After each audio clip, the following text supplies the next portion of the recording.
an impossible crime. Lescene's lawyers turned to the fact that there was no murder because, based on the forensic evidence, no murder was possible. It's an argument that he had made before at his trial, but then it was just his say-so. Now he was coming with proof, with evidence. His lawyers asked the court to accept new evidence from 3 experts. Angela Shaw, who's the gunshot residue expert, together with Mr. Mastaglio, who's the ballistics expert, and also the report of Gillian Leake, who is the blood spatter expert, if I can call her that. They have prepared a joint report which now gives scientific weight to all the arguments that his lawyers were trying to make at his trial. The prosecution case relied on circumstantial evidence.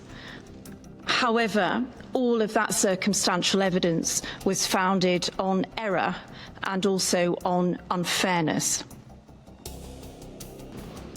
If I may deal with Miss Leake first. Miss Leake deals with blood splatter.